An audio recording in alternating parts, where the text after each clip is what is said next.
होय ग, तुला कळत नाही वे? हा, तू का शांत बस बर का. आता मी काय पण हा, तुला कळत नाही का? तुला बिक्कल आहे का? तुला हा, सेम रिफ्लेक्स माझ्या नादी नको लागू बाळा. हाय हॅलो गुड मॉर्निंग, मी प्रतीक्षा. तर छोट्याशा यूट्यूब चॅनलमध्ये छोट्याशा लाडून सुरुवात करते खाऊन. आणि हा लाडू तिळाचा आहे. आपण लास्ट टाइम बघितलं आहोत की मी बनवलेलं होतं लाडूचे त्याचा. ओके, सो आत्ता मग सकाळी लवकर उठले, पटकन केस वगैरे धुतले आणि आत्ता जाणार होतो आम्ही घरी. पण ह्या अगोदर आम्ही जाणार होतो काकींच्या घरी आणि तेथून तसंच सगळे एकत्र जाणार होतो. मग म्हटलं पटकन नाश्ता वगैरे करू आणि निघूयात. मग यासाठी मी पोहे करायचं ठरवलं. मग थोडासा भात होता आणि थोडे पोहे असे मिक्स असे इथे घेतलं खायला. पण एक जुगाड सांगू, माझ्याकडे मिरच्या नव्हत्या जास्त, थोड्याफार टाकल्या पण कमी पडल्या. मग मी काय जुगाड लावला, हे चिली फ्लेक्स. म्हटलं त्याचा कुठेतरी जुगाड करूयात. म्हटलं असं पण तिखटच हवे ना मस्तपैकी. मग पटकन नाश्ता केला आणि म्हटलं थोडेसे फोटो काढूयात. मग काय भैयाचा जोपर्यंत कॉल होत होता तोपर्यंत म्हटलं छोटे छोटे आपलं व्हिडिओ काढूया.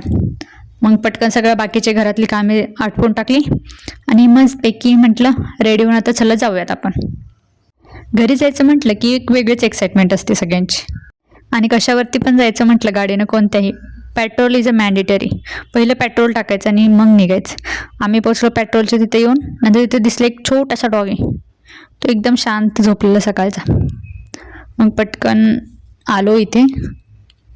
इथे आम्हाला गाडी एक्सचेंज करायची होती. हे परिसदाची ऑफिस होतं, त्या ठिकाणी आलो. गाडी दुसरी घेतली घरी जाण्यासाठी. जास्त जण होतो आम्ही. आणि नंतर मग निघालो काकींच्या घरी. मग इथे तोपर्यंत काकींच्या इथे पोचलो.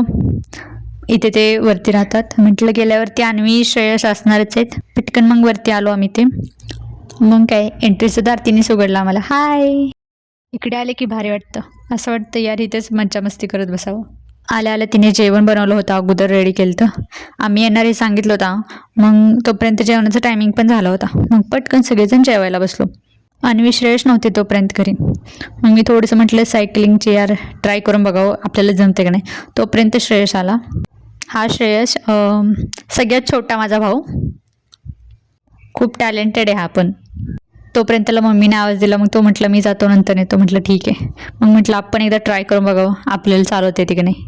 मीही ट्राय करते पण आता कोणी म्हणू नका काहीतरी बालिश चाळे करते यार. प्रत्येकाच्यात लहानपण असतं यार, खेळ वाटतं काहीतरी, ते करतात. त्यांनी मन मोकळं होऊन कुठे व्हायचं. बघता बघता इव्हिनिंगचं टायमिंग झालं. मग म्हटलं की आता मस्तपैकी ती बोलली चहा करते. मग तिचा इव्हिनिंगचा चहा मस्तपैकी बघू शकतो आपण. आता तिचं हे चहा बनवणे बघून तुम्हाला चहा पिऊ वाटायचा यार. जे चाय लवर असतात त्यांना माहीत चहाची तलब काय असते. चहा लागतोच इव्हिनिंगला असा मस्तपैकी कडक गरम गरम. मग काय तिने चहा एन्जॉय केला. तोपर्यंत आली अनुडी आमची. आणि मग पटकन आवरलं आणि 5 वाजता म्हटलं निघूयात. मग काय जंकाला बाय बाय केलं आणि मग आता आम्ही निघालो आमच्या प्रवासाला. प्रत्येकाचं नातं वेगळं असतं. बाप लेकीचंही नातं वेगळंच असतं. जाईपर्यंत ती बाय बाय त्यांना करत होती. शेवटी म्हणायला लागलं बेटा चलो अभी हमें जाना है. मग काय मज्जा मस्ती करत आमचा प्रवास चालू झाला. आणि प्रवासात मज्जा मस्ती असेल तर प्रवास पटकन संपून जातो. प्रवास करून दमलो, नंतर ना भूक लागली, थोडीशी खावं वाटलं काहीतरी. मग इथं बेकरीमध्ये आलो. मग म्हटलं काय घ्यावं. मग घेतलं आम्ही सगळ्यांनी आईस्क्रीम खात घरी चाललो. भेटू अशाच नवीन ब्लॉगमध्ये. तोपर्यंत लाईक शेअर आणि subscribe to my channel. Bye.